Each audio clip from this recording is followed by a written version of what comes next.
Oke teman-teman semua, jumpa lagi dengan saya Covino dalam channel Go Tutorial. Dan kali ini kita akan membahas satu materi kimia kelas 10 tentang hukum dasar. Dan pembahasan ini akan saya bagi menjadi dua bagian ya. Yang bagian pertama kita akan membahas tentang hukum Lavoisier, Proust, dan Dalton ya. Langsung saja teman-teman, kita akan bahas satu persatu. Hukum yang pertama adalah hukum kekekalan massa ya.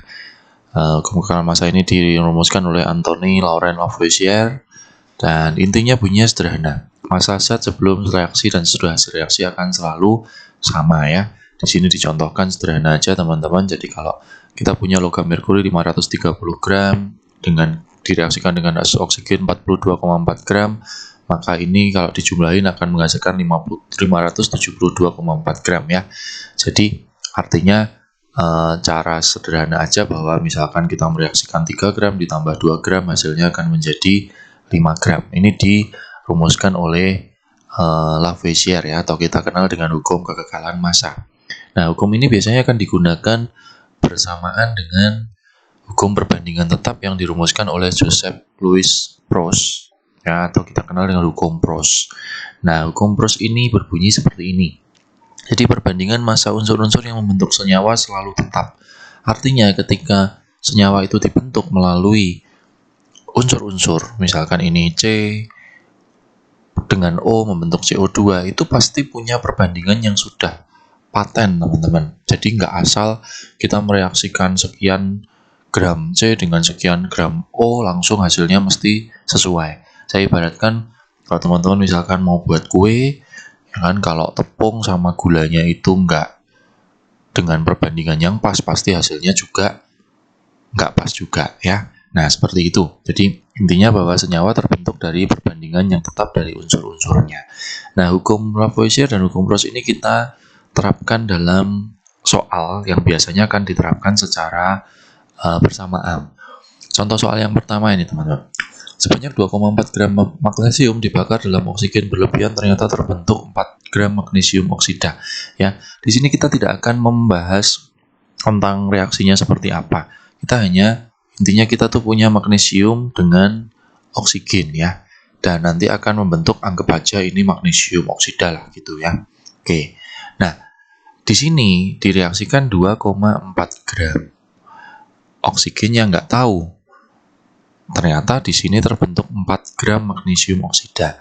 Pertanyaannya adalah perbandingan massa magnesium dan oksigen dalam senyawa magnesium oksida itu adalah. Nah, kita bisa mencari nih, O-nya itu berapa berarti. Nah, dengan hukum kekekalan massa, kita bisa menghitung bahwa oksigennya itu adalah sejumlah 4 gram dikurangi 2,4 gram alias 1,6 gram karena totalnya magnesium ditambah oksigen pasti sama dengan magnesium oksida. Artinya yang bereaksi ini adalah sebesar 2,4, ini sebesar 1,6.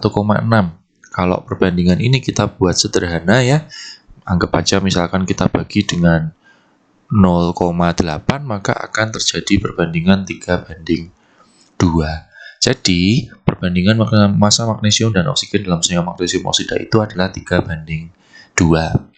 Seperti itu ya teman-teman ya. Oke. Nah, soal contoh lain. Ya, misalkan seperti ini. Perbandingan massa karbon terhadap oksigen dalam karbon dioksida adalah 3:8. Jadi ini sudah diketahui bahwa perbandingannya pasti 3:8. Nah, berapa gram karbon dioksida dihasilkan apabila direaksikan 6 gram karbon dan 16 gram oksigen dan seterusnya. Nah, kita akan bedah analisa soal ini bersama-sama. Jadi C banding O itu harus 3:8. Artinya kalau kita reaksikan ini 6 gram dengan 16 gram, ya kan? Nah, ini dia sudah merupakan perbandingan berapa? 3:8 kan? Jadi kalau misalkan nih kita buat konsep seperti biasa MRS. Mula-mula reaksi sisa. Nah, kalau ini 6 gram, 16 gram, maka yang bereaksi harus sesuai dengan perbandingan 3:8. Jadi kalau seandainya di sini direaksikan 6 gram, di sini menjadi berapa? Dengan perbandingan sederhana ya di sini pasti akan menghasilkan 16 gram. Artinya ini tidak ada sisa dan akan terbentuk 22 gram ya. Jadi ini langsung terbentuk pas ya, karena perbandingannya sudah tepat 3:8 ya. Nah, lalu kalau misalkan yang kedua ya, ini disediakan karbonnya itu 6 gram tapi O-nya 8 gram. Nah, kira-kira yang akan bereaksi seperti apa gitu ya, karena harus 3:8. Nah, kalau 3:8 kita harus buat supaya sesuai ya. Ternyata kalau ini direaksikan 6 gram, di sini harus butuh 16 gram. Nah, itu tidak memungkinkan. Artinya yang dihabiskan adalah 8 gramnya. Ya, jadi saya buat MRS ya, mula-mula reaksi sisa. Di sini berarti yang bereaksi hanya 3 gram. Sehingga akan ada sisa 3 gram C. Ya, ini C, ini O. Ya, ini habis. Nah, yang terbentuk otomatis hanya 3 gram dengan 8 gram. Berarti 11 gram aja. Seperti itu ya, teman-teman ya. Gampang ya. Nah, yang C ya, yang C. Sama tadi C banding O ya. Saya buat MRS ya. Di sini direaksikan 3 gram, di sini 10 gram ya. Nah, maka yang habis adalah yang ini, 3 gram. Di sini harus 8 gram karena harus 3:8 ya. Sehingga ini habis, ini ada sisa 2 gram. Nah, yang terbentuk tetap 11 gram ya, 3 gram ditambah 8 gram. Ini juga tadi sama ya. Nah, yang terakhir, kalau kita mereaksikan ini 6 gram, ini 10 gram. Ya. Nah, ini kita harus pikir nih. Kalau seandainya ini kita habiskan 6 gram, maka di sini pas akan membutuhkan berapa, teman-teman? 16, ya kan?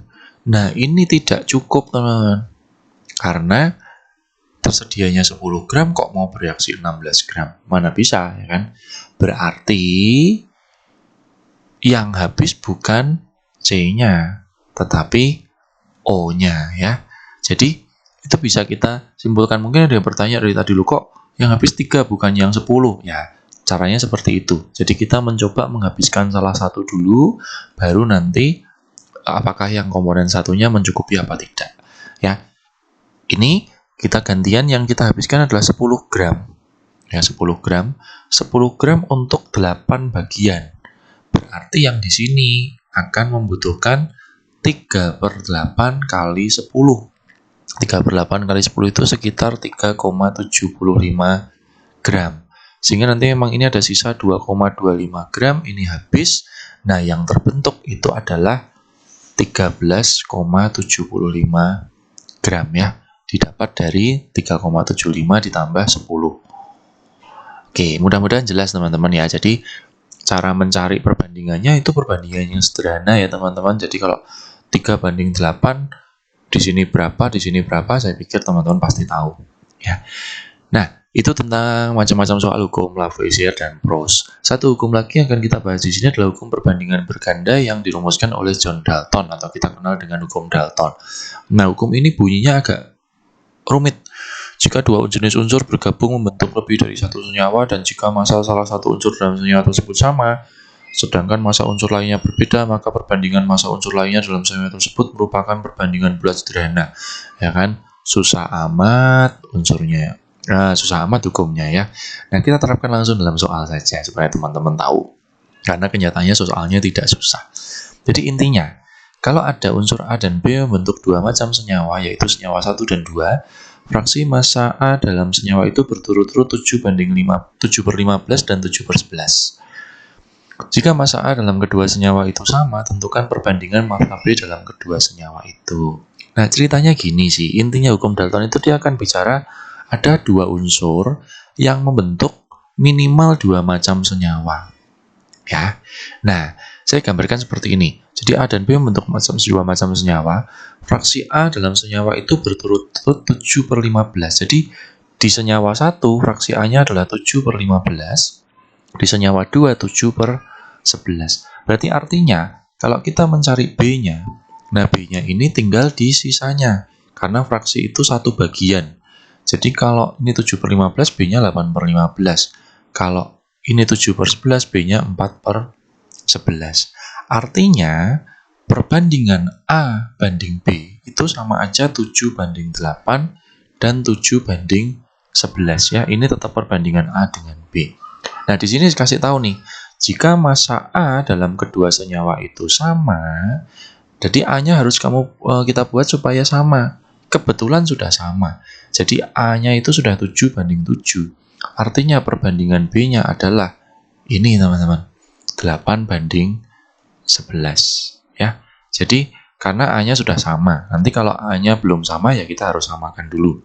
Nanti ada contoh berikutnya ya. Nah, contoh soal yang kedua. Misalkan seperti ini. Besi dan oksigen membentuk 3 jenis senyawa yaitu FeO, Fe2O3 dan Fe3O4. Jika massa besi dalam ketiga senyawa itu sama, maka perbandingan massa oksigennya berapa? Jadi ini ada Fe dan O ya. Nah, ini ada senyawa 1, senyawa 2, senyawa 3. Ya, anggap aja FeO itu Fe-nya 1, O-nya 1. Kalau Fe2O3, Fe-nya 2, O-nya 3. Kalau Fe3O4, Fe-nya 3, O-nya 4. Nah, sekarang ini tugas kita adalah ini. Jika massa besi dalam ketiga senyawa itu sama, jadi kita harus menyamakan unsur besinya ya. Besinya dibuat sama karena sudah soalnya bilang seperti itu. Ya, nah 1, 2, 3 biar sama misalkan dibawa ke angka 3 semua boleh ya. Jadi kalau 1:1 Fe-nya dibuat 3 maka terjadi 3:3. Kalau 2:3 ini mau dibuat jadi 3 susah ya. Nah, mungkin supaya sama 1, 2, 3 kita jadikan berapa? Jadikan 6 ya, jadikan 6 saja. Ini 6:6. Yang ini kalau jadi 6 berarti dikalikan 3 ya, 6:9. Yang ini kalau dijadikan 6 berarti jadi 6:8. Nah, ini Fe-nya sudah sama, berarti perbandingan massa oksigennya adalah ini, teman-teman ya. Jadi hasilnya adalah 6:9:8. Seperti itu ya, teman-teman. Jadi kalau yang soal sebelumnya unsur pertamanya sudah sama, tapi kalau ini belum sama, kita buat sama dulu. Nah, satu contoh lagi ya. Ada unsur X dan Y membentuk dua macam senyawa dengan komposisi sebagai berikut ya. X-nya dalam senyawa 1 60%, dalam senyawa 2 50%, Y-nya dalam senyawa 1 40%, dalam senyawa 2 50%. Sama seperti tadi ya. Jadi kita punya X dan Y ya kan. Nah, ini kita langsung buat aja X banding Y ya. Kalau 60:40 itu anggap aja 3:2. Yang ini 1:1 ya kan. Nah, di sini sudah diketahui nih, perbandingan unsur X dalam kedua senyawa itu apabila unsur Y dibuat tetap. Jadi yang akan dibuat sama adalah Y-nya, bukan X-nya. Ya. Jadi kita akan buat supaya Y-nya sama. Ini 2 sama 1, KPK-nya adalah 2. Ini buat 2, ini buat 2. Berarti ini tetap 3, yang ini jadi 2 ya. Nah, ini sudah sama, berarti perbandingan unsur X-nya adalah 3:2. Simpel ya, teman-teman ya. Kalau yang memperhatikan penjelasan saya dari step by step, saya yakin pasti bisa. Oke, ini pengenalan tentang 3 hukum dasar yang nanti akan digunakan di awal pembahasan tentang stoikiometri. Mudah-mudahan video ini berkenan bagi kita dan bermanfaat bagi kita semua. Terima kasih sudah menonton. Jangan lupa like, subscribe, dan juga share apabila video ini bermanfaat. Dan sampai ketemu dalam video saya selanjutnya. Terima kasih sudah menonton.